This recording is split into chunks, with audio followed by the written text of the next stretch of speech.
Welcome to the deep dive.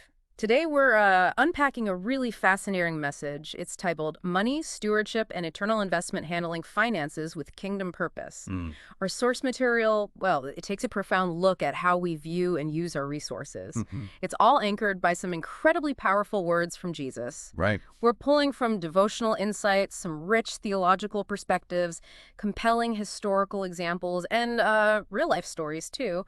We want to really dig into what it means to align our finances with a kingdom purpose. Okay. Our mission today is basically to extract the most important nuggets of knowledge to help you completely reframe your understanding of wealth. Okay, let's dive in. Yeah, and it's striking, isn't it, how these, ancient principles resonate so powerfully with our modern financial realities. Absolutely. This deep dive, it goes far beyond just, say, financial planning. It's really about a foundational mindset shift regarding ownership, security, and ultimately our life's purpose. Let's start right at the heart of the matter then. Directly from Matthew 6, verses 19 to 21. Jesus says, "Do not store up for yourselves treasures on earth, but store up for yourselves treasures in heaven. For where your treasure is, there your heart will be also." Now, for a lot of people, that might sound, I don't know, a bit anti-money, right? Yeah, you hear that sometimes. But I don't think it is. Actually, I think it's profoundly pro-eternity. It's like an invitation to reframe how we see wealth, not as something to hoard or guard jealously, but as a powerful tool. Exactly, a tool. So the key nugget here seems to be that true wealth isn't just about what you stack up on earth, but what you strategically invest for, eternal impact. Yeah. How do you see that challenging our conventional wisdom, especially today? Well, it challenges the very definition of security, doesn't it? Yeah. We often think security is, a big bank balance, maybe a portfolio. Right, the numbers. Yeah. But Jesus is asking us to consider where our true security lies. He's kind of hinting that the most secure investments, the ones that really last, are those that actually transcend our earthly lifespan. Okay. And this whole concept of where your treasure is, it deeply informs every single financial choice we make, often whether we realize it or not. That leads us perfectly into this idea of stewardship. Song 24.1 states, "The earth is the Lord's and everything in it." Powerful verse. It really is. It reminds us that we aren't truly owners of our resources. We're more like managers. The Bible calls this stewardship. Managers, not owners. That's key. Think about Jesus's parable, the one in Matthew 25, where servants were entrusted with their master's wealth. Yeah, the talents? Exactly. The ones who were praised, they didn't just sit on it or bury what they were given. They multiplied it. They put it to work. Right. And here's where it gets really interesting, I think. Consider John Wesley, the founder of the Methodist Oh, movement. great example. He lived simply, gave radically, and famously said, "Gain all you can, save all you can, give all you can." I mean, how did Wesley's life, particularly his approach to income and consumption, really embody this idea of radical stewardship?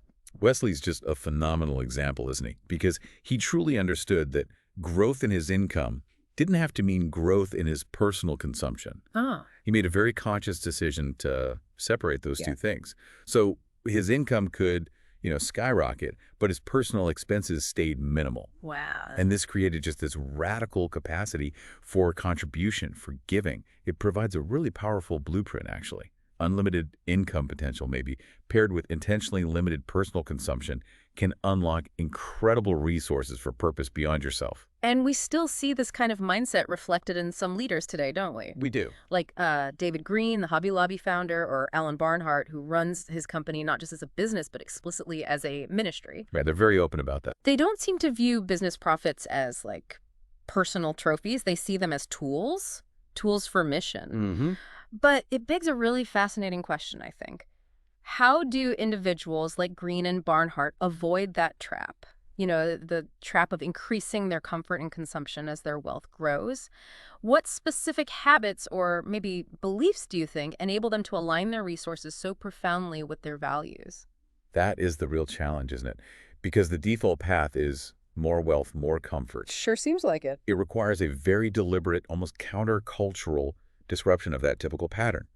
For so many people, wealth naturally leads to increased comfort, status, maybe bigger houses, fancier cars. Usual stuff. Yeah. But for these individuals, it seems their core identity isn't tied up in their net worth. It's tied to something else, a calling, perhaps. Okay. They view wealth less as a personal achievement and maybe more as a responsibility. a trust that's been given to them. A trust. I like that. So when profit comes in, their first thought maybe isn't, what can I buy for myself? But rather, what can this accomplish for the mission? It just fundamentally redefines what success truly means for them. Okay, so let's connect this now to the core message of the gospel itself. Giving, well, it doesn't earn salvation, we know that, but it absolutely expresses it. That's a crucial distinction. Yeah. And Jesus said, you cannot serve both God and money. That's Matthew 6.24. It kind of frames money as the spiritual battleground, doesn't it? It competes for our hearts. He really does a powerful pull. That's why our giving, when you look at it from this perspective, is truly an act of worship. It's not subtraction from our account. It's actually investment. An investment, yeah. Every act of generosity is like placing treasure in, heaven's vault. And there's assurance that comes with this too. 2 Corinthians 9.8 assures us, God is able to bless you abundantly, so you will abound in every good work. That promise of provision. Exactly. I remember a season in my own life when I gave, even when it felt really difficult, financially tight. And not long after, I experienced provision in a really personal, unexpected way. It wasn't, some miracle check appearing out of nowhere. Right. But it was just this profound reminder. God sees and he provides. That's a beautiful example of how that verse can, actually play out in life. Yeah. It really shifts our perspective on security and fulfillment, doesn't it? It does. Instead of finding security in what we accumulate, we start finding it in what we contribute, what we give away.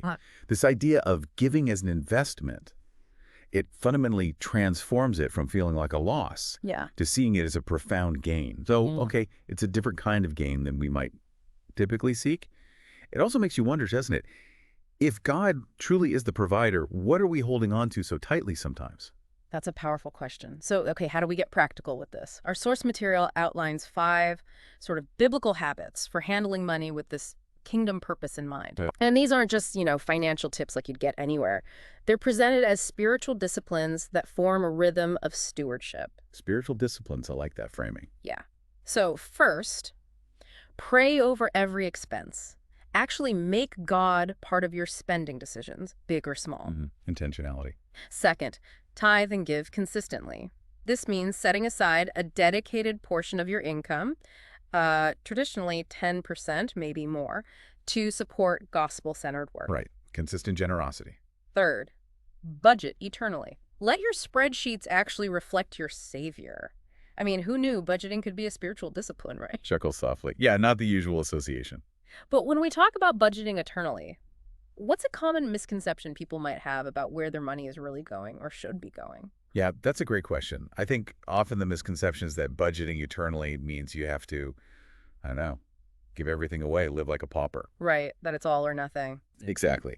But it's actually more about aligning all your financial decisions, spending, saving, and giving, with a longer-term perspective, a kingdom perspective. Okay. It's realizing that even the money you spend on, say, groceries or your housing payment, it's still part of a larger picture of stewarding what you've been entrusted with. So it's holistic. It's very holistic.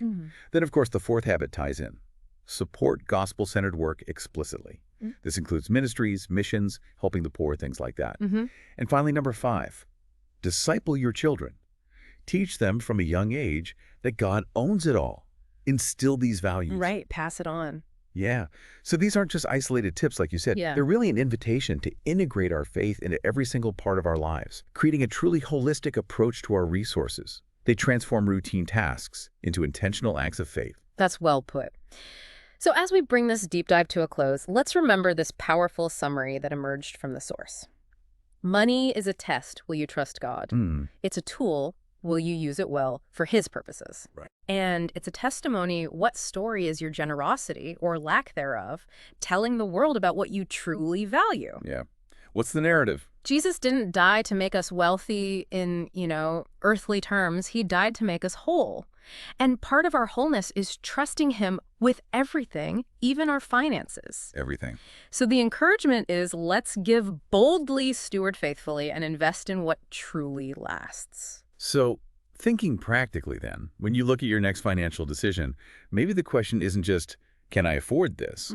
But what story will this choice tell about what I truly value? That's a great way to frame it. It's not just about balancing a ledger, is it? It's about deliberately imprinting your values, your faith, on to the future, one choice at a time. And that kind of investment, well, it really transcends the tangible, doesn't it? It absolutely does. Thank you for joining us on this deep dive into money, stewardship, and eternal investment. We truly hope it stirred your heart and maybe gave you something to think about. So here's your challenge for the week, if you're up for it. What's one financial change, maybe small, maybe big, that you can make starting today that reflects these kingdom values we've been discussing? We'd love to hear your thoughts, perhaps in the comments if you're listening online. Yeah, that'd be great. Until next time, keep letting the melody of your life and the lyrics of your faith harmonize for His glory.